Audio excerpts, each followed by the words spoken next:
A história já está contada, né, sobre o que aconteceu. Foi um post e é uma característica muito minha, a ironia, o humor.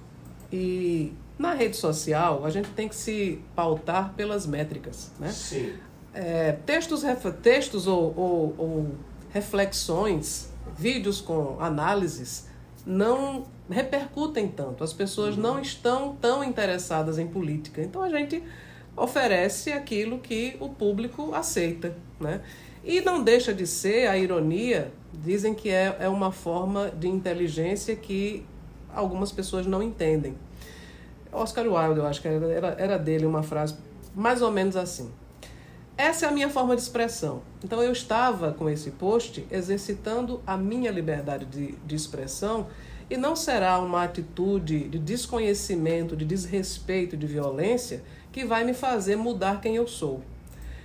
Os ataques, Daniela se referiu a essa questão da aparência, e eu sou a primeira pessoa a entender e fazer críticas à minha aparência. Quantas vezes eu já não publiquei memes falando sobre a feiura? Isso para mim não é novidade, desde que eu nasci eu sou assim.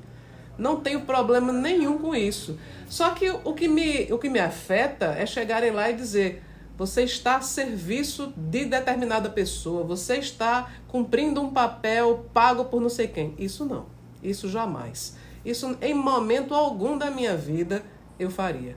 E eu tenho um nome a zelar. Meu amigo Ulisses Barbosa dizia uma coisa que eu carrego comigo: não encontrei meu nome na lata do lixo. Sabe? Eu tenho um compromisso com a minha profissão, eu tenho um compromisso com meu pai e minha mãe, que me ensinaram a ter educação, a tentar pelo menos ser uma pessoa de bem. E aí, enfim, tem todas as conotações aí de cidadão e cidadã de bem que algumas pessoas não aceitam, e tem, enfim, por N causas, mas eu tento me pautar por uma conduta que seja positiva. Então essa questão de estar cumprindo um papel pago, patrocinado por alguém, essa eu não aceito de maneira alguma. E não aceito também que mulheres reproduzam comportamentos machistas. Nós precisamos urgentemente, por todos os motivos que eu falei no bloco, nesse bloco mesmo que nós falamos sobre tanta violência contra a mulher, eu pergunto: de onde vem o ódio contra as mulheres? Por que tantos homens têm ódio das mulheres a ponto de matá-las porque elas não querem manter um relacionamento, a ponto de matá-las porque elas divergem da opinião deles por algum motivo? Por que isso? Porque simplesmente não dão as costas e vão embora.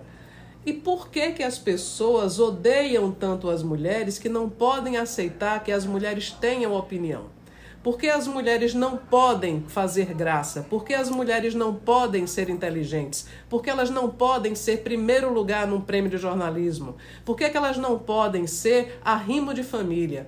Por que elas não podem ter respeito reunindo todos esses atributos? Porque, modéstia à parte, tudo isso diz respeito a mim. Eu luto muito para pagar os meus boletos, para cuidar da minha mãe, que está em estado gravíssimo no hospital, para continuar exercendo meu trabalho no rádio, na TV, no estado da Paraíba, onde quer que eu esteja. Eu nunca deixei de trabalhar e nunca deixei de cumprir com os meus compromissos. Então eu não admito que venham jogar sobre mim uma pecha que na verdade deve ser um objeto da psicologia da reversão.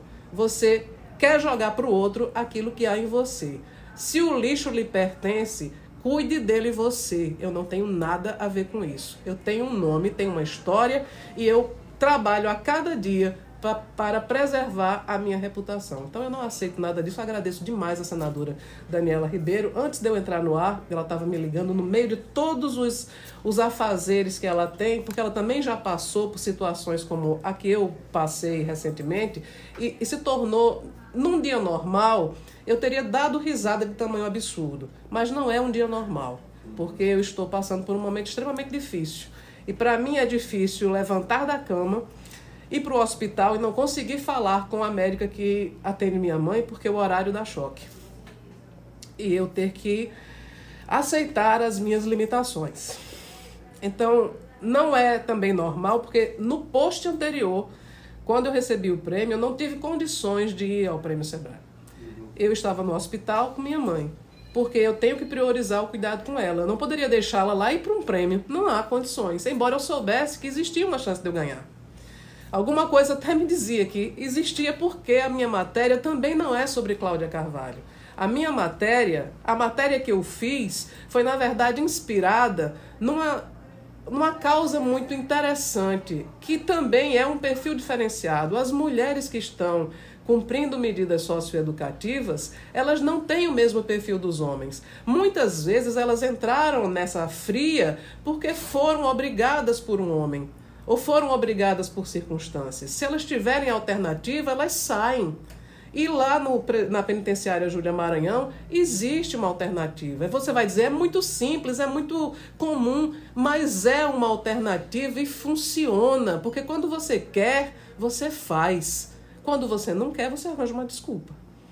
Então, eu sabia por isso, porque existe uma história que vale a pena ser contada. Não é sobre mim, é sobre uma causa, é sobre o trabalho de mulheres que são invisibilizadas, como eu também já fui em determinadas situações. E eu tenho a obrigação de ser solidária a essas mulheres, eu tenho a obrigação de me posicionar. E eu não vou aceitar ameaça de processo, porque eu não tenho medo de processo.